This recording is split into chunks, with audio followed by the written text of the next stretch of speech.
Hello everyone, welcome back to my channel.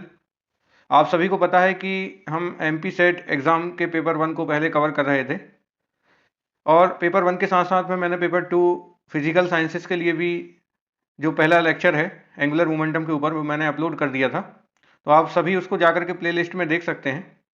और आज हम जो डिस्कस करने वाले हैं वो पेपर वन का एक और महत्वपूर्ण टॉपिक जहाँ से बहुत सारे प्रश्न बनते हैं, और उस टॉपिक का नाम है सांख्यिकी। दोस्तों, आप सभी को पता है कि सांख्यिकी जो है वो गणित की एक शाखा है और उसमें हम संख्यात्मक आंकड़ों का वैज्ञानिक और व्यवस्थित तरीके से अध्ययन करते हैं। जो स्टैटिस्टिक्स शब्द है उसकी उत्पत्ति लैटिन भाषा के शब्द स्टैटिस्टिक्स से मानी जाती है, और इटली भाषा का जो एक शब्द है स्टैटिस्टा, तो यह भी सांख्यिकी को परिभाषित करता है। कई सारे सांख्यिकीविद हुए हैं, उन्होंने अपनी परिभाषा में सांख्यिकी को अलग अलग तरीके से परिभाषित किया है। सामान्य परिभाषा के रूप में यदि हम देखें तो सांख्यिकी गणित की वह शाखा है जिसका संबंध आंकड़ों को संग्रहित करने, उन्हें व्यवस्थित करने, वर्गीकृत करने और विश्लेषण करने और निर्वचन अर्थात व्याख्या करने से है। तो हमारे पास में शुरुआत में जो रहता है वो हमारे पास में रॉ डेटा रहता है। उस रॉ डेटा को हम प्रोसेस करते हैं और प्रोसेस करने के बाद में उसको इन्फॉर्मेशन के रूप में, सूचना के रूप में, या तो चार्ट के माध्यम से या ग्राफ के माध्यम से हम उसको प्रदर्शित करते हैं और फिर हम उसकी व्याख्या करते हैं। तो ये संपूर्ण जो प्रक्रिया है वो सांख्यिकी कहलाती है। यदि हम सांख्यिकी को सामान्य भाषा में कहें तो यह एक प्रकार की प्रोसेसिंग मेथड है जिसमें जो डेटा या जो आंकड़े होते हैं, अभी मैं आपको बताऊंगा कि जो समंक और आंकड़े, इनमें भी डिफरेंस होता है ना। समंक किसे कहते हैं और आंकड़ा क्या कहलाता है, इसके बीच में भी आपको डिफरेंस को समझना बहुत जरूरी है। तो हमारे पास में शुरुआती स्तर पर जो आंकड़े या समंक होते हैं उनको जब हम प्रोसेसिंग के माध्यम से एक सूचना के रूप में बदलते हैं तो यह पूरी की पूरी प्रक्रिया सांख्यिकी कहलाती है। और इसकी उपयोगिता कहाँ कहाँ है, तो आप सभी को पता है कि अभी हाल फिलहाल में एसआईआर हो रहा है और 2027 में भारत की जनगणना भी आपकी होनी है। और उसमें जो है इन सांख्यिकी आंकड़ों का उपयोग हम अर्थव्यवस्था के नियोजन करने के लिए कर सकते हैं, नीतियों के निर्धारण करने के लिए कर सकते हैं। हम कई तरीके के जो सामाजिक अनुसंधान होते हैं उसके लिए हम इन आंकड़ों की सहायता ले सकते हैं, और संसाधनों का हम कुशल प्रबंधन इसके माध्यम से कर सकते हैं।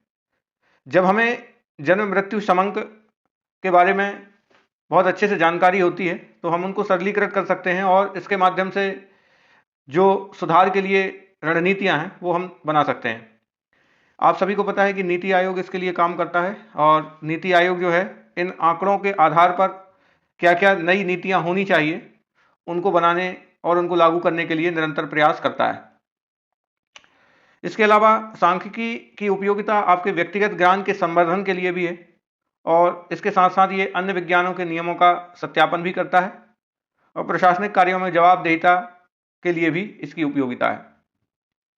हालांकि सांख्यिकी गणित जैसे यथार्थ मान प्रदान नहीं करती, परंतु हम ये कह सकते हैं कि सांख्यिकी के जो आंकड़े हैं वो कई क्षेत्रों में उपयोगी हैं। इसकी कुछ सीमाएं अपन समझते हैं। जैसे सांख्यिकी की जो सबसे बड़ी सीमा ये है, ये केवल और केवल परिमाणात्मक अध्ययन के लिए ही जिम्मेदार है। यदि हम कहें कि किसी व्यक्ति की नैतिकता, किसी व्यक्ति के चरित्र आदि हमें गुणात्मक मानकों के ऊपर विश्लेषण चाहिए, गुणात्मक मानकों के आंकड़े चाहिए, गुणात्मक मानकों के लिए कोई ऐसी प्रोसेस चाहिए जिससे कि हम उसको जो है बेहतर बना सकें, तो वो प्रोसेस जो है वो सांख्यिकी प्रदान नहीं करती। सांख्यिकी केवल और केवल किसके ऊपर काम करती है, परिमाणात्मक मानों के ऊपर काम करती है।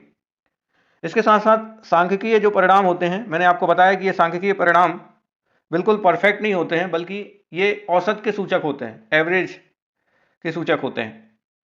और इनके उपयोग हेतु भी आपको पता है कि विशेष ज्ञान की आवश्यकता होती है, कई तरह की मेथड्स लगती हैं, है ना। डेटा को एनालिसिस करना है तो कई तरह की विधियां लगती हैं। तो वो सब जो है एक विशेष ज्ञान प्राप्त व्यक्ति ही वो कर पाता है। इसके अलावा आप देखिए, सांख्यिकी की पद्धति की जो अपूर्णता है वो भी इसकी एक सीमा है, और आंकड़ों में जो है एक रूपता की अनिवार्यता होती है ना। आंकड़े यदि एक रूप ना रहे तो सांख्यिकी जो है वो अपना कार्य सही तरीके से नहीं कर सकती। तो आइए हम समझते हैं। इसके अलावा आप देखिए कुछ परिभाषाएं याद रखिएगा जो अलग अलग सांख्यिकीविद द्वारा दी गई हैं, विश्व में सांख्यिकी के जो पिता है वो किसको कहा जाता है? तो आप नाम याद रखिएगा, sir Ronald Fisher. Sir Ronald Fisher, इन्हें सांख्यिकी का पिता माना जाता है। एग्जाम का क्वेश्चन आपका बन सकता है, तो ध्यान रखिएगा। इसके अलावा सांख्यिकी आंकड़ों के संग्रह और विश्लेषण की विधियों का एक समूह है। ये जो परिभाषा है वो अग्रेस्टी और फेनेली ने दी थी, अग्रेस्टी और फेनेली ने। इसके अलावा जो सांख्यिकी है समुचित रूप से गणना एवं माध्यों का विज्ञान है, यह परिभाषा बाउले ने दी थी। ये बहुत फेमस परिभाषा है, तो याद रखिएगा बाउले की परिभाषा क्या कहती है कि जो सांख्यिकी है वो समुचित रूप से गणना एवं माध्यों का विज्ञान है। फिर एक और परिभाषा आप ध्यान रख सकते हैं, बोडिंगटन की परिभाषा। बोडिंगटन की परिभाषा में क्या है? बोडिंगटन कहते हैं कि जो आकलन और प्रायिकता का जो विज्ञान है वह सांख्यिकी कहलाता है। तो कुछ परिभाषाएं आपको याद रखनी है जो एग्जाम का पार्ट आपकी बन सकती हैं। सांख्यिकी के प्रकारों को समझने से पहले हम ये देख लें कि समंक, आंकड़े और सूचना में आखिर क्या संबंध है और किस प्रकार के डेटा को हम समंक कहेंगे, किस प्रकार के डेटा को हम आंकड़ा कहेंगे, और जब डेटा प्रोसेस होकर के क्या व्यवस्थित बन जाएगा उसको सूचना कहेंगे। तो इन सब चीज़ों और इन सब चीज़ों का सांख्यिकी से क्या संबंध है, इसको हम इस अगली स्लाइड के माध्यम से समझते हैं। देखिए, जो आपके आंकड़े होते हैं वो आपका एक रॉ डेटा होता है, एक कच्ची संख्या होती है। जैसे हमने आपसे कहा कि रमेश की आयु 30 वर्ष है,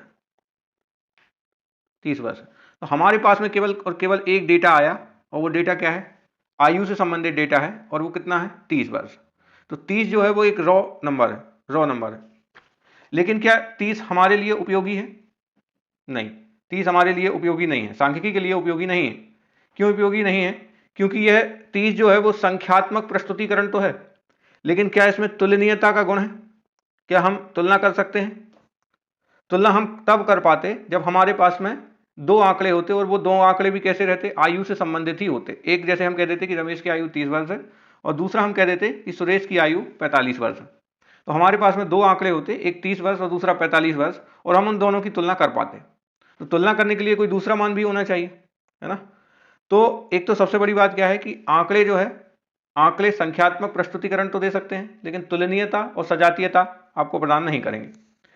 सांख्यिकी में जो समंक होते हैं, समंक में कौन कौन से गुण होने चाहिए? समंक में संख्यात्मक प्रस्तुतिकरण का गुण भी होना चाहिए, इसमें तुलनीयता का गुण भी होना चाहिए, और सजातीयता का भी गुण होना चाहिए। आप ऐसा नहीं कह सकते कि हमारे पास में दो आंकड़े हैं, पहला तो आपका रमेश 20 वर्ष का है और दूसरा आप कह दो कि सुरेश जो है वो 10 वर्ष छोटा है।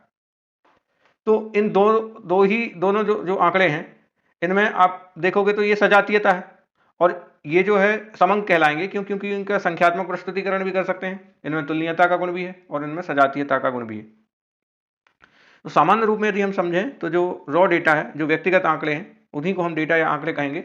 और जब हम तुलना कर सकें उसकी, या वो आंकड़े सजातीय हो तो जिसका इस्तेमाल हम सांख्यिकी के लिए कर सकते हैं, तो वो समंक कहलाएंगे, स्टैटिस्टिकल डेटा कहलाएगा। और सांख्यिकी क्या है? आंकड़ों को प्रोसेस करने की विधि का विज्ञान है ना। विज्ञान है और विधि भी है ना। तो ये दोनों चीज़ें आपको ध्यान में रखना है, सांख्यिकी विज्ञान भी है और आपकी क्या है? विधि है या कला भी है। प्रोसेस करने के बाद में जो फिर हमको पक्का ज्ञान मिलता है, जिसको हम कई सारे चार्ट्स के माध्यम से या आपकी जो है बेहतर रिप्रेजेंटेशन के माध्यम से उसको पढ़ने योग्य बनाते हैं, या उसका इस्तेमाल जो है नीतिगत निर्धारण में करते हैं, उसको हम सूचना कहते हैं। तो सूचना एक्चुअली में आखिरी फॉर्म है डेटा का।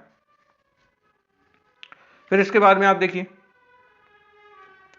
आंकड़े जो होते हैं असंगठित होते हैं, समंक संगठित होते हैं। सांख्यिकी सूत्र और नियमों पर आधारित होती है, और सूचना जो है अर्थपूर्ण या मीनिंगफुल होती है। आंकड़ों को इनपुट किया जा सकता है, ये भी इनपुट किए जा सकते हैं, ये प्रोसेसिंग मशीन है एक तरीके की, और आउटपुट के रूप में क्या है? आपकी सूचना है। आंकड़े अर्थहीन हो सकते हैं, ये तुलना के योग्य होते हैं समंक। शुद्धता जांचने का क्या है? साधन है सांख्यिकी। और निर्णय लेने योग्य होती है कौन? सूचना। उदाहरण में यदि आप देखें तो हमारे पास में जैसे 10, 20, 30 ये सब क्या है? आंकड़े हैं। और यदि हम कहें कि कक्षा 1 के छात्रों के जो अंक हैं, तो ये क्या कहला जाएगा? समंक कहला जाएगा, क्योंकि संख्यात्मक प्रस्तुतिकरण के साथ साथ क्या है? ये तुलनीयता और सजातीयता का भी इसमें गुण है ना। सजातीयता क्यों है? क्योंकि ये सभी अंकों के आंकड़े हैं।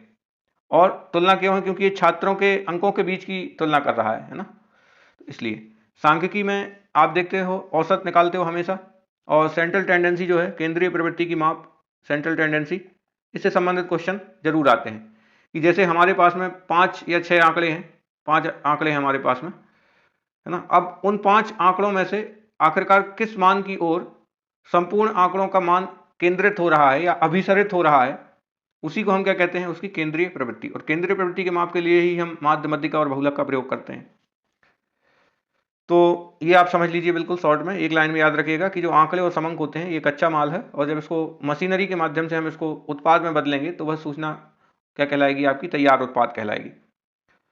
अब आंकड़े जो हैं आप एक बार और देख लीजिए, इनकी प्रकृति कैसी है। ये रॉ मटेरियल है ना, ये कंपेरेबल होते हैं समंक, और ये एक प्रकार की वैज्ञानिक विधि है। सूचना क्या है, एक पका हुआ माल है। अब आंकड़े यदि हम बात करें तो अकेली संख्या भी हो सकती है ना, लेकिन समंक हमेशा किस में होगा, तथ्यों के एक समूह के रूप में होगा, है ना। अकेली संख्या समंक नहीं कहला सकती। जैसे अभी हमने एग्जांपल दिया था कि हम सीधा कहते हैं कि रमेश की आयु 30 वर्ष है, तो वह केवल और केवल आंकड़ा हो सकती है, समंक नहीं होगी, क्योंकि वो तुलना नहीं की जा सकती उसकी। और सांख्यिकी क्या है, यह कभी भी अकेली इकाई का अध्ययन नहीं करती, बल्कि समूह का करती है। और सूचना क्या है, विशिष्ट या सामूहिक दोनों हो सकती है। फॉर्म आप देख लीजिए, आंकड़ों का फॉर्म संख्यात्मक या विवरणात्मक हो सकता है, और समंक क्या होते हैं, हमेशा अनिवार्य रूप से संख्यात्मक होते हैं। सांख्यिकी क्या है, कला और विज्ञान दोनों मानी जाती है। और सूचना क्या है, अर्थपूर्ण वाक्यों में या ग्राफ के रूप में होती है। मैंने आपको बताया कि जब हम विश्लेषण करते हैं और उसको जो है समझने और पढ़ने योग्य आसान बनाते हैं, तो उसको हम सूचना कहते हैं ना। मुख्य शर्त क्या है, इसमें हमें किसी नियम का होना जरूरी नहीं है आंकड़ों में। समंक में इसे सजातीय होना चाहिए और तुलनात्मक होना चाहिए। पूर्व निर्धारित उद्देश्य होता है हमारा, इसे समझने योग्य और विश्वसनीय होना चाहिए।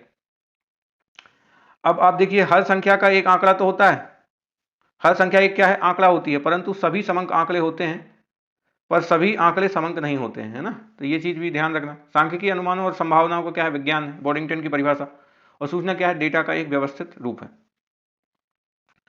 उदाहरण के लिए आप समझ लीजिए, जैसे समंक की सबसे बड़ी पहचान है कि क्या राम की जेब में 100 रुपए हैं, यह सांख्यिकी समंक है। तो इसका उत्तर क्या होगा, नहीं। क्यों, क्योंकि यह एक अकेली संख्या है, और सांख्यिकी के लिए तुलना होना जरूरी है।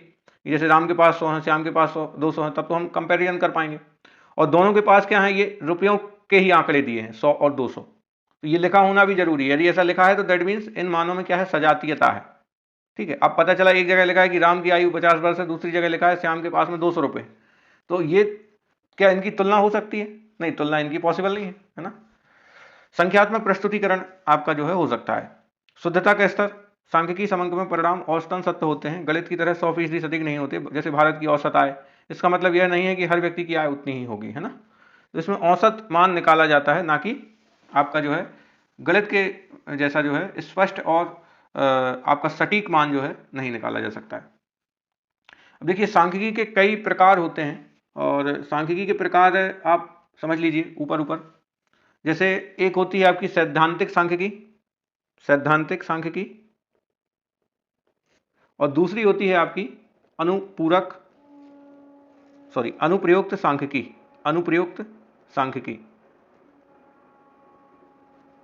अब जो सैद्धांतिक सांख्यिकी है, इसको हम फर्दर डिवाइड करते हैं वर्णनात्मक सांख्यिकी में, वर्णनात्मक सांख्यिकी में।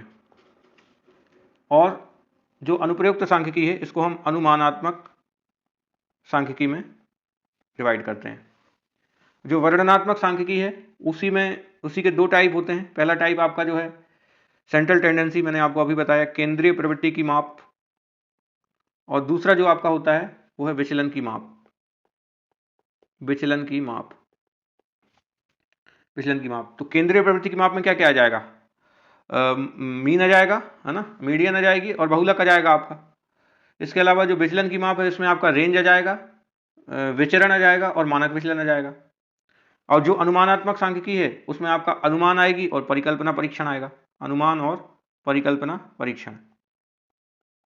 अब जो अनुमान है, हम बिंदु के आधार पर या अंतराल के आधार पर अनुमान लगाते हैं, तो उसके जो प्रकार बनेंगे, पहला बनेगा बिंदु अनुमान, दूसरा अंतराल अनुमान। और जो परिकल्पना परीक्षण है, उसकी 3 विधियां हैं।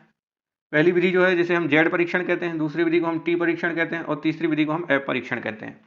तो इनको हम डिटेल में देखेंगे। तो सांख्यिकी के कितने प्रकार हुए, 2 प्रकार, सैद्धांतिक और अनुप्रयुक्त सांख्यिकी।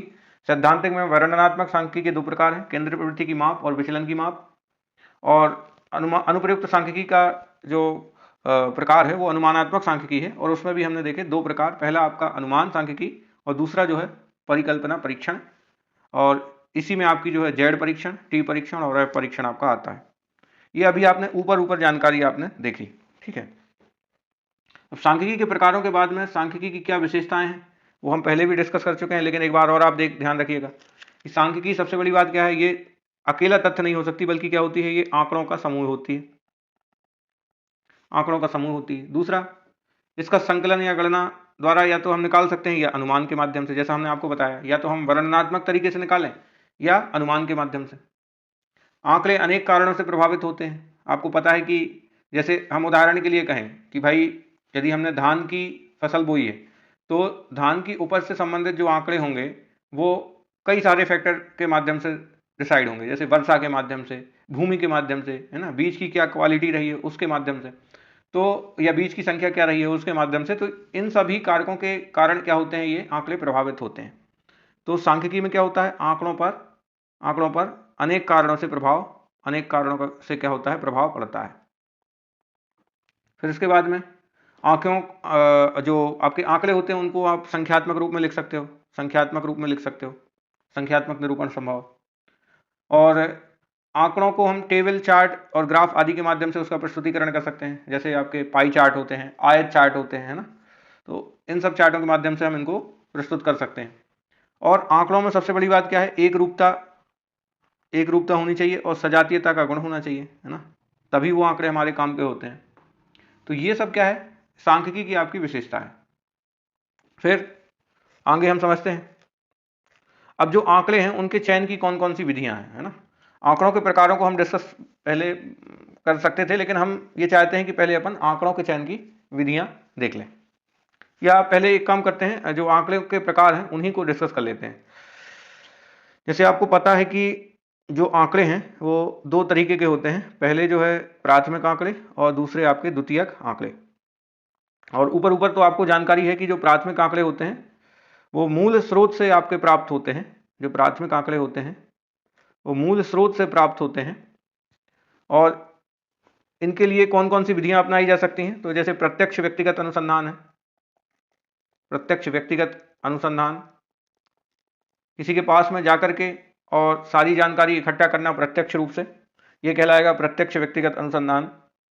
अप्रत्यक्ष रूप से लेकिन मौखिक विधि द्वारा, मौखिक अनुसंधान, अप्रत्यक्ष रूप से मौखिक अनुसंधान। स्थानीय स्रोत या संवाददाता के माध्यम से, स्थानीय स्रोत या संवाददाता के माध्यम से, ठीक है। और प्रश्नावली के माध्यम से, अब जैसे हम जनगणना की बात करें तो जो जनगणना है, एक्चुअली में जनगणना जो है सरकार के लिए तो प्राथमिक आंकड़ा है, सरकार के लिए तो क्या है, प्राथमिक आंकड़ा है, क्योंकि सरकार उसके लिए क्या करती है, घर घर जो है वो SIR करा रही है। लेकिन जब हम जनगणना के आंकड़ों को पढ़ते हैं और उनका इस्तेमाल करते हैं एग्जाम में, तो वो क्या कहलाएगा, या नीति निर्धारण में उसके लिए उपयोग किया जाएगा जनगणना के आंकड़ों का, तो वो कहलाएगा द्वितीयक आंकड़ा, है ना। तो ये आपको ध्यान में रखना है। इसके बाद में हम देखते हैं द्वितीयक आंकड़ों को। तो आपके जो द्वितीयक आंकड़े होते हैं उसमें सबसे पहली बात तो ये है कि किसी न्यूज़पेपर वगैरह में कोई सामग्री प्रकाशित की गई है, तो प्रकाशित सामग्री किसी मैगजीन में प्रकाशित की गई है, किसी पुस्तक में प्रकाशित की गई है, किसी सरकारी प्रकाशन में प्रकाशित की गई है। इसके अलावा अंतर्राष्ट्रीय जो भी संस्थाएं होती हैं, अंतर्राष्ट्रीय संस्थाओं की रिपोर्ट है,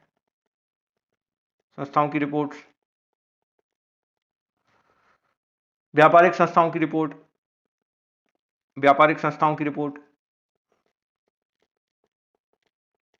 पत्र या पत्रिका में प्रकाशित सामग्री, पत्र पत्रिका में प्रकाशित सामग्री। देखिए, यदि संवाददाता या पत्रकार किसी पर्टिकुलर स्थान पर जाकर के कोई जानकारी इकट्ठा करता है तो वो उसके लिए प्राथमिक आंकड़ा कहलाएगा। लेकिन जब वह पत्र या पत्रिका में प्रकाशित हो जाता है, तो जब वह हमारे तक पहुंचता है तो हम उसको क्या कहेंगे, उसको हम द्वितीयक आंकड़े कहेंगे, है ना। तो ये चीज आपको ध्यान में रखनी है। और शोधकर्ताओं का जो प्रकाशन है,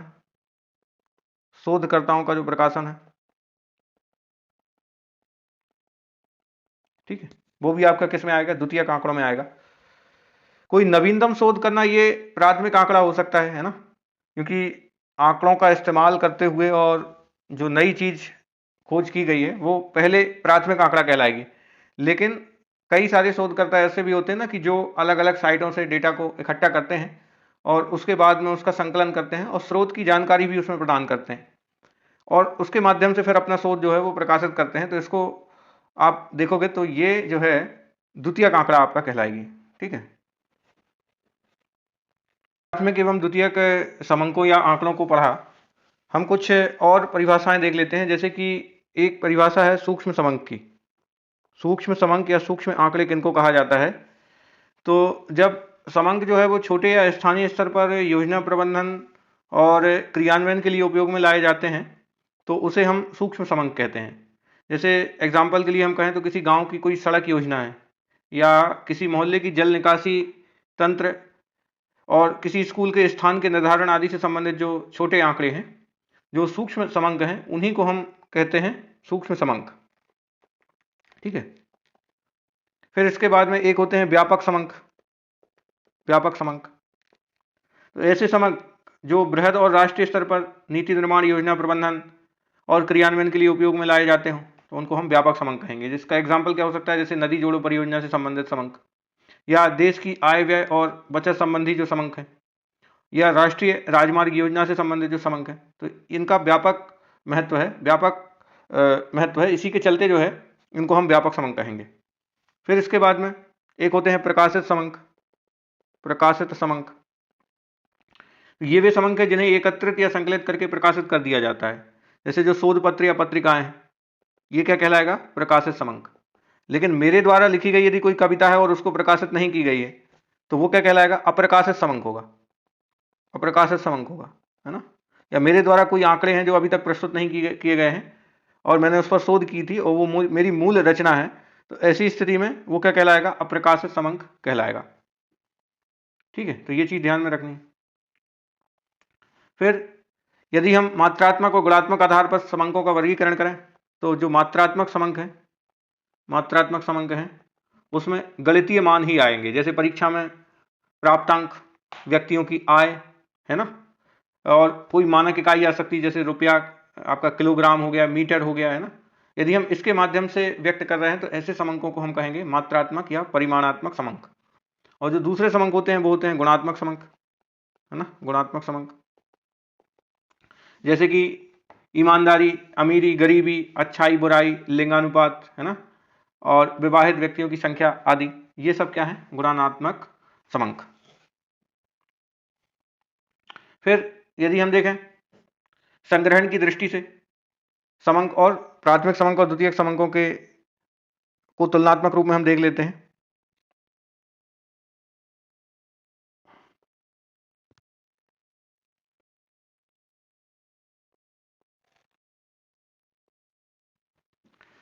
तो यदि हम संग्रहण की दृष्टि से देखें तो आपको पता है कि जो मौलिक प्रकृति के समंक रहेंगे उनको हम प्राथमिक समंक कहेंगे और जो मौलिक नहीं होंगे उन्हें द्वितीयक समंक कहेंगे। फिर अनुसंधानकर्ता द्वारा यदि पहली बार उनका संकलन किया जाता है ना, पहली बार उनको निर्मित किया जाता है, तो ऐसी स्थिति में हम उनको प्राथमिक समंक कहेंगे। और यदि पूर्व में किसी अन्य व्यक्ति या संस्था द्वारा उनको संकलित या निर्मित किया गया है तो ऐसे समंकों को हम द्वितीयक समंक कहेंगे। यदि हम प्राथमिक समंकों की बात करें तो इसके लिए हमें एक बृहद संगठन की आवश्यकता होगी, जबकि द्वितीयक समंकों के लिए हमें सामान्य संगठन की आवश्यकता होती है। जो मौलिक समंक होते हैं या प्राथमिक समंक होते हैं उसमें हमें संशोधन की आवश्यकता नहीं होती, लेकिन जो द्वितीयक समंक होते हैं उनके लिए हमें संशोधन लगातार उसमें करते रहना पड़ता है। जो प्राथमिक समंक है उसका एग्जाम्पल क्या होगा? जनगणना हो गई, आर्थिक सर्वेक्षण हो गया।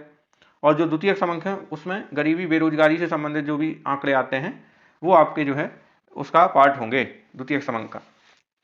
अब आप हमें ये बताइए कि जो SIR है वो किस प्रकार का समंक है और किस प्रकार के समंक संकलन की वो विधि है, तो वो आपको ध्यान में रखना है। देखिए, दो तरह की विधियां चलती हैं, एक होती है प्रश्नावली विधि और दूसरी होती है अनुसूची विधि, जिससे हमेशा MPPSC ने क्वेश्चन पूछे हैं।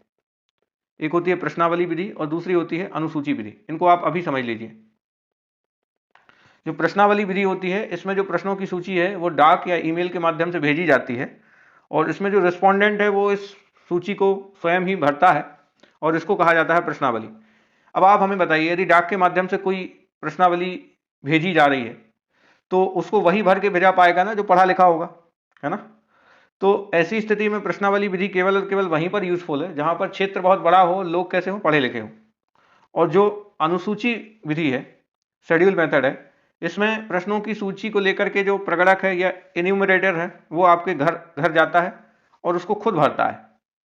और ऐसा कब किया जाता है? जब जनता कैसी हो, अनपढ़ हो, है ना, या उसको सटीक जानकारी चाहिए हो। तो इस प्रकार का एग्जाम्पल क्या होगा आपका? जनगणना होगी, है ना। तो जनगणना किसका एग्जाम्पल है? अनुसूची का एग्जाम्पल आपका होगा। ठीक है, इनको और अभी अपन डिटेल में देखेंगे। पहले आंकड़ों के चयन की विधियों की चर्चा कर लेते हैं। जैसे सबसे पहली जो विधि है वो है आपकी यादृच्छिक विधियां, है ना, रैंडम जो आपकी मेथड्स हैं। और रैंडम मेथड्स प्रोबेबिलिटी पर बेस्ड है ना, इसलिए इनको रैंडम या प्रोबेबिलिटी सैम्पलिंग भी कहा जाता है। और ऐसा हम कब करते हैं? ये रैंडम मेथड्स कब उठाते हैं? जब हमें निष्पक्षता चाहिए हो, है ना। जैसे हमें यदि ये देखना है एक बर्तन में कि चावल जो है वो पूरी तरीके से पक गए हैं या नहीं पके हैं, तो हम क्या करेंगे? उनका एक सैंपल उठाएंगे। और सैंपल में हम ऐसा नहीं कि छांट करके चावल उठाएं कि नहीं ये ज़्यादा पक गया तो हम इसको भी देखेंगे और इसी को आधार बनाएंगे। नहीं, हम रैंडमली चूज करते हैं, कोई भी एक चावल उठाते हैं और ये देखते हैं कि आखिरकार ये पका है कि नहीं पका है। यदि हमारा सैंपल साइज जो है वो एकदम करेक्ट है, हम एक सही सैंपल को उठाते हैं जो कि सारे आंकड़ों का प्रतिनिधित्व करता हो, उसमें सजातीयता का गुण हो, उसमें स्वतंत्रता का गुण हो, उसमें निष्पक्षता का गुण हो, और एक पर्याप्त आकार में हम सैंपल्स को उठाएं, तो यदि हम ऐसा करते हैं तो हमारे द्वारा उठाया गया जो सैंपल है वो उस पूरे की पूरे आंकड़ों को सही तरीके से रिप्रेजेंट करेगा। ठीक है, और यह विधि जो है बड़ी कारगर होती है, इसीलिए इसको हम क्या कहते हैं? रैंडम मेथड कहते हैं। तो रैंडम तो आपको उठाना है, लेकिन उसके लिए भी आपको क्या है, ध्यान रखना है कि रिप्रेजेंटेशन जो है वो प्रॉपर रहे, सजातीयता का गुण हो उसमें, और जो चीज़ें मैंने अभी डिस्कस करी हैं वो। एक होती है सिंपल रैंडम मेथड, इसमें लॉटरी जैसा है कि हर इकाई के चुने जाने का इसमें क्या है, समान अवसर है ना।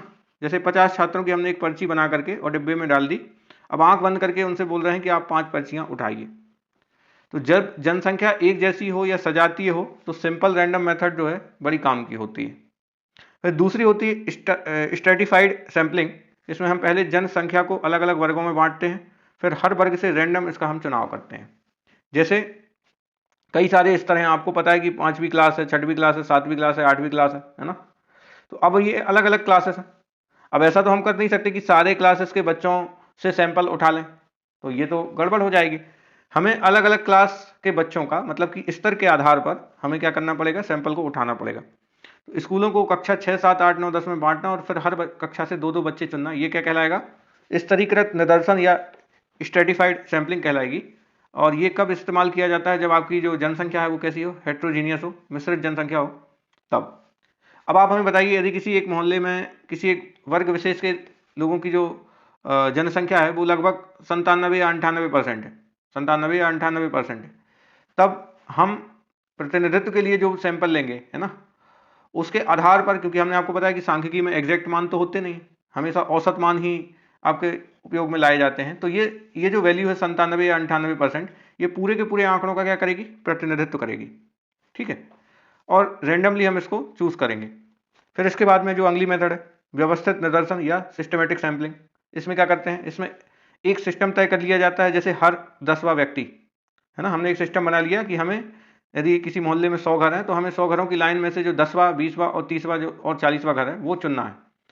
और जब हमारे पास में डेटा पहले से ही एक क्रम में जमा रखा रहता है, हम तभी इस सिस्टमेटिक सैंपलिंग विधि का प्रयोग करते हैं। अब ऐसा आप SIR में तो कर नहीं सकते, करोगे क्या SIR में? नहीं कर सकते। ऐसा आप जनगणना में भी नहीं कर सकते हो। तो SIR में क्यों नहीं कर सकते? क्योंकि हर एक व्यक्ति का जो आंकड़ा है वो इंपॉर्टेंट है। तो हम ऐसा नहीं कर सकते कि 10वां घर चुन लें, 20वां घर चुन लें और 30वां घर चुन लें, है ना। यदि हमें गरीबी के आंकड़े इकट्ठा करने हैं तो हमें क्या करना पड़ेगा? गरीबों के बीच में से सैंपल्स उठाने पड़ेंगे। SIR में हर एक व्यक्ति का डेटा जरूरी है ना। तो इसके लिए जो है वो आप ये वाली सैंपलिंग इस्तेमाल नहीं कर सकते। क्लस्टर सैंपलिंग देख लीजिए, इसमें अकेले व्यक्ति को नहीं बल्कि पूरे समूह को चुना जाता है।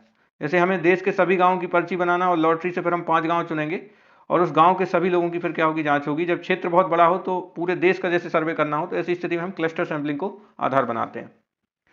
तो ये हमने सारी की सारी कौन सी देखी? रैंडम सैंपलिंग देखी, जिसमें कि हम जो है जो भी मान या आंकड़े उठा रहे हैं वो रैंडमली उठा रहे हैं, सिलेक्ट करके नहीं उठा रहे हैं। ये प्रतिचयन की विधि है जिसमें कि हम रैंडम जो है डेटा को उठाते हैं। फिर दूसरी जो मेथड है वो है आपकी नॉन रैंडम या नॉन प्रोबेबिलिटी मेथड। ठीक है, तो अब इसमें क्या होगा, इसमें शोधकर्ता की इच्छा या सुविधा है ना, और इसमें भेदभाव हो सकता है ना। जब वो आंकड़े का चुनाव करता है तो अपनी सुविधा या के हिसाब से ही आंकड़ों का चुनाव करता है। ठीक है, इसका एग्जाम्पल क्या होगा, पहला होगा पर्पसिव सैंपलिंग, है ना, सविचार निदर्शन। इसमें अनुसंधानकर्ता अपनी मर्जी और समझ से उसे चुनता है जो सबसे सही लगता है।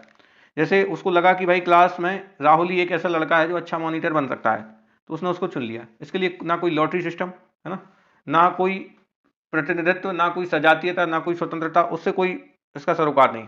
बस उसने अपनी इच्छा के अनुसार ये वाला आंकड़ा उठा लिया। जब अनुसंधानकर्ता बहुत ज़्यादा अनुभवी हो तो ऐसी स्थिति में क्या कर लिया जाता है ना, उसका चुनाव कर लिया जाता है। जैसे मोदी जी चाहें कि हमें किसी को जो है वित्त मंत्री बनाना है या गृह मंत्री बनाना है या किसी भी मंत्रालय पर देना है, और यदि उसने चुनाव जीता भी ना हो तब भी उस स्थिति में क्या कर सकते हैं, वो उसको मंत्रालय प्रदान कर सकते हैं, है ना।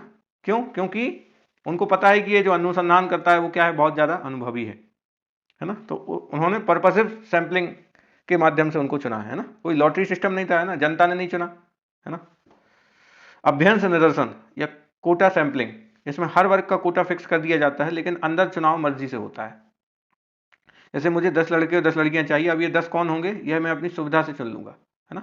तो हमारे पास में 50 लड़के और 50 लड़कियां थी, अब उसमें से हमने कोटा फिक्स कर दिया कि नहीं हमें 10-10 ही चाहिए, है ना। अब ये 10-10 चुनने की का जो जिम्मेदारी है वो हमारी भेदभाव के आधार पर हो सकती है, हम चाहें तो भेदभाव कर सकते हैं। ये क्या है, ये गैर यादृच्छिक विधि है, नॉन रैंडम मेथड है।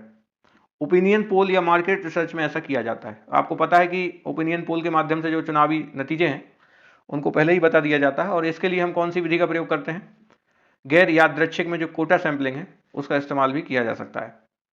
फिर इसके बाद में सुविधानुसार निदर्शन, कन्वीनियंस सैंपलिंग, जो सबसे आसानी से मिल जाए उसे चुन लेना। इसे हम आलसी विधि भी कह सकते हैं कि एक रिपोर्टर सड़क पर खड़े होकर जो भी पहले 5 लोग मिले उनसे ही सवाल पूछ लेता है और फिर इसी के आधार पर क्या कर देता है, आंकड़ों की व्याख्या कर देता है।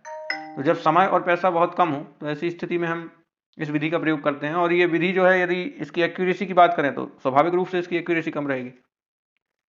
ठीक है, अब ये 2 विधियां हैं सबसे इंपॉर्टेंट, इनको ध्यान दीजिएगा। एक है सेंसस मेथड और दूसरी है आपकी सैंपलिंग मेथड। जो सेंसस मेथड है इसमें समग्र पॉपुलेशन की प्रत्येक इकाई का अध्ययन किया जाता है ना। और ये जो है बहुत खर्चीली विधि है, पैसा मेहनत दोनों इसमें लगते हैं और इसमें बहुत अधिक समय लगता है। जैसे जो आपकी भारत की जनगणना है इसमें कई सालों का समय लग जाता है और इसमें हर एक व्यक्ति का आपको जो है डेटा इकट्ठा करना रहता है, तो इसमें पैसा भी लगेगा, मेहनत भी लगेगी, समय भी लगेगा, है ना। और क्योंकि हमें हर एक सिंगल यूनिट का अध्ययन करना है, तो ये जो है ये सेंसस मेथड कहलाएगी। इसके परिणाम हमेशा शुद्ध होंगे, विश्वसनीय होंगे। जब जनसंख्या कम हो और हर इकाई महत्वपूर्ण हो तो ऐसी स्थिति में हम क्या करते हैं, सेंसस मेथड का प्रयोग करते हैं। और अभी आप देखिए SIR जो चल रहा है ना, वो भी सेंसस का ही एग्जाम्पल है ना। और सैंपलिंग में हम क्या करते हैं, सैंपलिंग में हम जैसे अभी हमने चावल वाला एग्जाम्पल लिया था, है ना, कि किसी बर्तन में चावल हमने रखे हैं और उस चावल में से यदि हमको पता लगाना है कि सारे चावल पक गए या नहीं पके, तो हम क्या करेंगे, उसके रिप्रेजेंटेशन के लिए कोई एक चावल का टुकड़ा उठाएंगे और उसके आधार पर ही हम बता देंगे कि निर्धारित कर लेंगे कि चावल पके हैं या नहीं। जैसे हमें ब्लड टेस्ट करना है, खून की जांच, तो खून की जांच के लिए ऐसा तो करेंगे नहीं कि हम किसी व्यक्ति को जो है सारा का सारा खून उसका निकाल लें, है ना, कि भाई हमें तो जो है हर एक सिंगल जो सेल है उसका जो है उसकी यूनिट का हमें अध्ययन करना है, तो हम तो सारी सेल्स का जो ब्लड है वो निकाल लेंगे, है ना, सारी ब्लड वेसल्स का हम ब्लड निकाल लेंगे। ठीक है, ऐसा तो होता नहीं है। क्यों? क्योंकि हम उसके लिए कौन सी मेथड का इस्तेमाल करते हैं, सैम्पलिंग मेथड का। हम एक सैंपल लेते हैं और ब्लड टेस्ट करते हैं, ऐसी जगह से खून निकालते हैं जहाँ पर उसका प्रतिनिधित्व बहुत बेहतर तरीके से किया जा सके। तो खून की जांच के लिए हमने ब्लड टेस्ट किया, है ना, या अनाज की बोरी परखने के लिए, है ना, थोड़ा सा अनाज निकाल करके देख लिया, तो ये कहलाएगी सैम्पलिंग मेथड। सस्ती विधि है, कम समय में हो जाता है, जैसे एग्जिट पोल एक ही दिन में आ जाते हैं। एग्जिट पोल भी इसी का एग्जाम्पल होगा, एग्जिट पोल भी किसका एग्जाम्पल होगा, इसी का एग्जाम्पल होगा। क्योंकि आप खुद बताइए ना कि 1 अरब 31 करोड़ जनसंख्या का जो है, आप सबका सब तो आप जानकारी इकट्ठा कर नहीं सकते, तो आप क्या करोगे, जो सैंपल है उसी को आप उठाओगे। फिर ये समझ लीजिए प्रश्नावली विधि और अनुसूची विधि। हमने अब भी आपको बताया कि प्रश्नावली विधि के माध्यम से जो सूचक है वो जानकारी जो है जवाब स्वयं देता है, और ज़्यादातर जो प्रश्नावली है वो ईमेल या लिंक के माध्यम से भेजी जाती है और पढ़े लिखे साक्षर लोगों के लिए है। सस्ती विधि है, क्योंकि केवल डाक का खर्च आना है और कागज़ का खर्च आना है। यदि सवाल समझ ना आए तो समझाने वाला कोई नहीं होता, तो गलत जवाब देने का भी डर रहता है। अक्सर लोग फॉर्म भर करके वापस नहीं भेजते हैं, ये इसकी कमी है, नॉन रिस्पॉन्स ज़्यादा होता है। शेड्यूल मेथड में जो प्रगणक है वो पूछने वाला व्यक्ति अपने हाथ से फॉर्म भरता है, इसे लेकर प्रगणक जांचकर्ता खुद व्यक्ति के पास व्यक्तिगत रूप से जाता है। अनपढ़ या निरक्षर लोगों के लिए उपयोगी है क्योंकि ये प्रगणक सवाल बोल करके पूछता है। महंगी विधि है क्योंकि इसमें सैलरी भी लगती है प्रगणकों की और यात्रा का खर्च भी लगता है। प्रगणक सामने होता है तो कठिन सवाल को समझा सकता है और इसमें जवाब मिलने की संभावना लगभग 100% होती है क्योंकि व्यक्ति सामने बैठा है। तो ये जो है दोनों विधियां आप याद रखिएगा, एमपीपीएससी में इनसे प्रश्न बने हैं और आगे भी बनेंगे। एसआईआर में क्या होता है समझ लीजिए इसको, इसकी वास्तविक प्रक्रिया क्या है। इसका उद्देश्य है डेटाबेस या वोटर लिस्ट या राशन कार्ड में से जो गलतियां हैं उनको हटाना। और इसका यूज़ क्या है, जो लोग कहते हैं ना कि एसआईआर का कोई यूज़ नहीं है, एसआईआर का यूज़ इन मायनों में है कि सबसे पहली बात तो डेड डेटा जो है, मृत डेटा, जो लोग मर चुके हैं उनका नाम हटा दिया जाता है इसके माध्यम से। जो वोटर्स आपके स्थानांतरित हो गए हैं, जो लोग जगह छोड़ करके चले गए हैं, तो उनकी जो लिस्ट है उसको अपडेट करना भी इसका काम है। डुप्लीकेट एंट्री जो है, दोहराव, एक ही आदमी के कई जगह पर दो दो नाम है, पता चला वो शहर में भी उसका नाम जुड़ा हुआ है और गांव में भी नाम जुड़ा हुआ है। कोई नई प्रविष्टि जैसे कराना, जो नए लोग हैं 18 साल के युवा हैं उन्हें जोड़ने के लिए भी एसआईआर जरूरी है। तो सांख्यिकी और डेटा कलेक्शन की परिभाषा के अनुसार यदि हम देखें तो एसआईआर जो स्पेशल इंटेंसिव रिवीजन है, इसका फुल फॉर्म पूछ सकता है, मुख्य रूप से एक अनुसूची कहलाएगा। क्या कहलाएगा? शेड्यूल कहलाएगा। और ये डेफिनेटली आपका क्वेश्चन बनना है, आप देख लीजिएगा, इसमें कोई संशय नहीं है, ये बहुत आईएमपी है। आपका यूपीएससी में या तो इससे क्वेश्चन आएगा या एमपीपीएससी में, मैं लिखित दे रहा हूं इस बात को, है ना, कि एसआईआर या तो इसका फुल फॉर्म पूछ सकता है या ये किस प्रकार की गणना की विधि है, तो ये आपकी अनुसूची, शेड्यूल मेथड है। ठीक है, तो इसे प्रश्नावली नहीं कह सकते। इसका कारण समझाने के लिए आपको जो है एक टेबल यहाँ पर दी गई है ना, और ये आप इसके माध्यम से समझ लीजिएगा। मैंने आपको बताया क्योंकि बीएलओ क्या करता है, आपके पास स्वयं आता है और पूछता है आपसे जानकारी है। यदि वोटर लिस्ट में नाम गलत हुआ तो जिम्मेदारी बीएलओ की मानी जाएगी जिसने वेरीफाई किया, ये आपकी जिम्मेदारी नहीं है, इसीलिए ये शेड्यूल नहीं है। इसीलिए आपका क्या है, ये शेड्यूल है, आपकी प्रश्नावली नहीं है। जनगणना के बारे में आपको बता दिया मैंने कि जो सरकार के लिए जनगणना वो प्राथमिक डेटा है, प्राइमरी डेटा है, लेकिन छात्रों के लिए क्या है, ये द्वितीयक डेटा है। स्रोत भी हम देख चुके हैं, प्राथमिक स्रोत और द्वितीयक स्रोत, प्राथमिक समंक और द्वितीयक समंक हमने देखा था। इसके बाद में जो सैंपलिंग विधियां हैं, रैंडम सैंपलिंग में हमने देखा था कि एक तो लॉटरी मेथड होती है जिसमें हम एक बर्तन में पर्ची डाल करके उसको मिलाते हैं, और जब जनसंख्या का आकार छोटा हो तो बड़ा आसान होता है। 20 बच्चे जैसे हैं उसमें से हमें किसी एक को क्लास का मॉनिटर चुनना है, तो हमने पर्ची डाल दी और उसमें से लॉटरी मेथड से हमने किसी एक बच्चे से जो है पर्ची उठवाई, तो ये रैंडम सैंपलिंग कहलाएगी। और ये कैसी मेथड होगी आपकी, ये आपकी रैंडम सैंपलिंग जो है वो यादृच्छिक मेथड होगी, यादृच्छिक मेथड होगी, मतलब इसके लिए कोई भेदभाव नहीं होगा, है ना, लॉटरी में कोई भी जीत सकता है। और दूसरी क्या है, यादृच्छिक संख्या सारणी, रैंडम नंबर टेबल्स। जब पर्चियां बनाना मुश्किल हो तो गणितज्ञों द्वारा बनाई गई विशेष टेबल जैसे टिपेट की टेबल का इस्तेमाल करके नंबर चुने जाते हैं। जनसंख्या का समझते हैं, जैसे एक होता है लघु शोध प्रबंध और दूसरा होता है थीसिस या शोध ग्रंथ। आपको पता है कि आमतौर पर यदि हम मास्टर्स डिग्री जब लेते हैं तो उस समय पर छात्रों को रिसर्च करना आता है या नहीं, यह जानने के लिए उनसे डिसर्टेशन बनवाया जाता है। ये इंपॉर्टेंट टर्म है, लघु शोध प्रबंध बनवाया जाता है, और ये लगभग 100 से 150 पेजेस का होता है। और इसमें जो है अक्सर जो सेकेंडरी आंकड़े हैं उनका इस्तेमाल होता है। दैट मीन्स यदि आपका 100 से 150 पेज का डिसर्टेशन बनाया जाता है तो उसमें जो संदर्भ स्रोत हैं उनका उल्लेख किया जाता है, संदर्भ स्रोत का उल्लेख किया जाता है। दैट मीन्स ये उनकी मूल शोध नहीं होती, बल्कि अलग अलग जगह से, अलग अलग साइटों से, अलग अलग पुस्तकों से, अलग अलग स्रोतों से जानकारी को इकट्ठा करके और ये डिसर्टेशन आपका बनाया जाता है। तो ये छोटा होता है, 100 से 150 पेजेस का, है ना, और इसमें जो है सेकेंडरी डेटा का जो इस्तेमाल होता है। और यदि हम शोध ग्रंथ की बात करें जिसको हम थीसिस कहते हैं, तो ये आमतौर पर पीएचडी डॉक्टरेट के लिए होती है और ये दिखाता है कि छात्र ने ज्ञान में कुछ नया जोड़ा है या नहीं जोड़ा है ना, तो न्यू कॉन्ट्रीब्यूशन के लिए रहता है। और ये बहुत विस्तृत होता है, 200 से 400 प्लस पेजेस का आपका बनता है। इसमें जो प्राथमिक आंकड़े और नई खोज होना अनिवार्य है, तो ये भी आपको ध्यान में रखना है, पूछ सकता है। फिर इसके बाद में केंद्रीय प्रवृत्ति की माप पर आते हैं, लेकिन उसके पहले हम कुछ और चीज़ों को समझ लें। जैसे कि आपको पता है कि डेटा से संबंधित कई सारी इंपॉर्टेंट इंस्टीट्यूट हैं और कई सारे दिवस भी हैं, है ना, तो थोड़ा सा टॉपिक से हट करके कुछ चीज़ें अपन डिस्कस करते हैं। जैसे मैं आपसे पूछूं भारत में सांख्यिकी के जनक कौन है, तो आपके दिमाग में आ जाना चाहिए कौन, पीसी महालनोबिस, क्योंकि आपको पता है कि जो दूसरी पंचवर्षीय योजना है वो इन्हीं के मॉडल पर थी। और भारत में सांख्यिकी के जनक कौन कहलाते हैं? पीसी महालनोबिस। राष्ट्रीय सांख्यिकी दिवस कब मनाया जाता है? तो आप ध्यान रखिएगा 29 जून को, पीसी महालनोबिस के जन्मदिन पर ही इसको हम मनाते हैं। और विश्व सांख्यिकी दिवस कब मनाते हैं? तो इसका आंसर होगा 20 अक्टूबर, जो हर 5 साल में मनाया जाता है यूनाइटेड नेशंस के द्वारा। यदि हम सांख्यिकी के कार्यालय की बात करें, जो मेन कार्यालय है भारत में, तो उसका नाम है एनएसओ, नेशनल स्टैटिस्टिकल ऑफिस। और आपको ये पता भी होना चाहिए कि 2019 में जो सेंट्रल स्टैटिस्टिक्स ऑफिस जो है और एनएसएसओ, इन दोनों को विलय करके ही हमने क्या बनाया है? एनएसओ बनाया है, नेशनल स्टैटिस्टिकल ऑफिस बनाया है। और यदि हम एमपी की बात करें तो आंकड़ों के लिए एक बहुत ही फेमस संस्था है, ये याद रखिएगा, इसका नाम है DES, directorate of economics and statistics. और यही जो है मध्य प्रदेश में आर्थिक सर्वेक्षण और डेटा जो है वो जारी करती है। तो ये कुछ ऐसे प्रश्न हैं जो शायद एग्जाम का आपके पार्ट बने, है ना, तो मैंने अभी यहाँ पर डिस्कस आपको कर दिया। आइए देखते हैं, सेंट्रल टेंडेंसी की तरफ बढ़ते हैं। देखिए, इन वीडियोस के माध्यम से मैं अभी केवल और केवल थ्योरी और जो फॉर्मूले हैं उन्हीं को तैयार करा रहा हूँ। मैं अलग से बाद में वीडियो लेकर के आऊँगा जिसमें कि जो आपके हर एक फॉर्मूले हैं उन पर बेस्ड जो जो सवाल बने हैं या जो सवाल बन सकते हैं, तो वहाँ पर हम केवल और केवल क्वेश्चंस को ही देखेंगे और क्वेश्चंस का ही अभ्यास करेंगे। लेकिन अभी आपको फॉर्मूले तैयार होना जरूरी है ना, इनको आप तैयार कर लीजिए। फिर अब देखिए, सबसे पहले देखते हैं अपन समानांतर माध्य को। यदि हमने आपको 5 आंकड़े दिए और हमने कहा कि हमारे पास में जो आंकड़े हैं 2, 3, 4, 5, 6, है ना, ये 5 आंकड़े हैं हमारे पास में। अब यदि हम आपसे कहें कि इनका क्या निकालिए, समानांतर माध्य निकालिए। समानांतर माध्य निकालने की सबसे सामान्य विधि क्या है? जब आंकड़े आपके व्यक्तिगत हो तो ऐसी स्थिति में आप क्या करोगे? इन सारे आंकड़ों को जोड़ दोगे। समीशन का मतलब क्या है? इनका जोड़। तो ये हो जाएगा आपका 2 + 3 + 4 + 5 + 6, है ना। और कितनी संख्या है? 5 संख्या है, 5 आंकड़े हैं, तो बटे में आप क्या कर दोगे, है ना, 5 लिख दोगे। और इसकी सहायता से आप क्या कर लोगे? समानांतर माध्य या मीन को कैलकुलेट कर लोगे।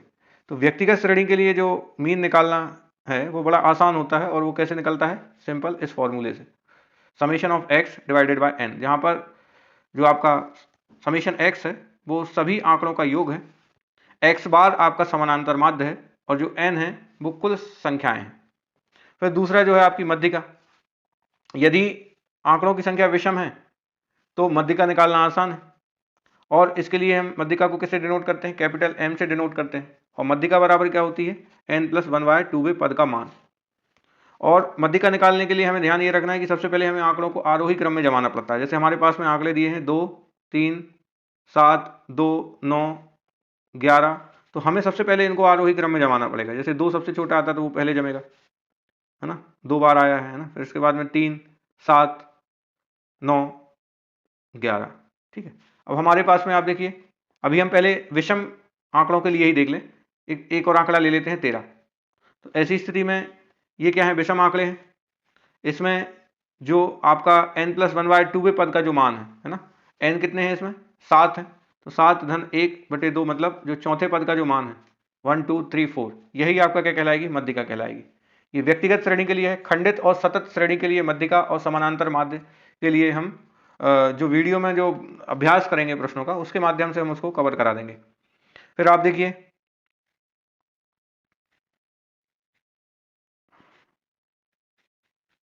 बहुलक।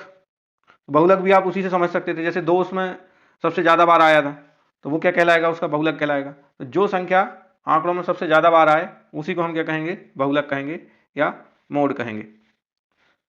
फिर इसके बाद में मेजर्स ऑफ डिस्पर्सन, ये बताता है कि डेटा जो है अपने औसत से कितने दूर तक फैला हुआ है ना। देखिए, जो पहले की जो 3 चीजें आपने देखी, माध्य, मध्यिका और बहुलक, वो ये बताती हैं कि जो डेटा है उसकी सेंट्रल टेंडेंसी क्या है ना, केंद्रीय डेटा की ओर अभिसरित होने की जो प्रवृत्ति है उसको बताने के लिए हमारे पास में माध्य, मध्यिका और बहुलक है। और डेटा की रेंज क्या है, वो कहाँ तक आपका फैला हुआ है, ये बताने के लिए हमारे पास में क्या है? ये सारी मेजर्स हैं। पहला मेजर है आपका परास या रेंज, है ना, जो सबसे उच्चतम डेटा और सबसे निम्नतम डेटा के बीच का जो अंतर है उसी को हम क्या कहते हैं? परास कहते हैं। फिर आपका एक है विचरण या वेरिएंस, इसे हम सिग्मा स्क्वायर से डिनोट करते हैं। और अभी फिलहाल आप याद रखिएगा कि इसका फॉर्मूला क्या होता है? Summation of x - x bar का whole square divided by n, जहाँ x बार क्या है? यहाँ पर समानांतर माध्य। फिर अगला मानक विचलन या स्टैंडर्ड डेविएशन, इसे हम सिग्मा से डिनोट करते हैं। सिग्मा बराबर क्या हो जाएगा? अंडर रूट निकल आएगा इसका, है ना, under root of summation x minus x bar का whole of square divided by n। फिर आता है एक विचरण गुणांक। विचरण गुणांक के लिए क्या है, sigma upon x bar into 100। ये कुछ फॉर्मूले आप याद रखिएगा। सहसंबंध के लिए कार्ल पियर्सन का जो सहसंबंध का जो सूत्र है वो दो चरों के बीच में संबंध या रिश्ता बताता है, इसलिए हम इसको सहसंबंध या कोरिलेशन भी कहते हैं। जैसे कीमत और मांग के बीच का रिलेशन, तो उसको निकालने के लिए हमें ये जरूरी रहता है। कार्ल पियर्सन की बात करें तो ये जो संकेत है, ये मेथड है, आर संकेत के माध्यम से इसको प्रदर्शित करेंगे। और फॉर्मूला क्या होगा, आर बराबर summation of x y upon under root of summation of x square plus summation of y square. जो स्पीयरमैन रैंक है ना, आर एस से डिनोट करते हैं, और उसका फॉर्मूला क्या होता है, 1 minus 6 summation d square upon n into n square minus 1। Standard deviation और वेरिएंस का भी आपको फॉर्मूला याद रखना है। वेरिएंस बराबर क्या होता है, स्टैंडर्ड डेविएशन का स्क्वायर। यहाँ से स्टैंडर्ड डेविएशन क्या निकलेगा, अंडर रूट ऑफ वेरिएंस। और ये कुछ और फॉर्मूले दिए गए हैं जिनसे संबंधित क्वेश्चन आपके बनते हैं। कोवेरिएंस, इसका फॉर्मूला आप देखिएगा, आर बराबर covariance of x y upon sigma x into sigma y. सह प्रसरण सहसंबंध का आधार है। फिर इसके बाद में जो रिप्रेजेंटेशन होता है आपका, आपने डेटा के प्रतिनिधित्व के लिए कई सारी विधियां उठाई, फिर आपने डेटा को संकलित किया।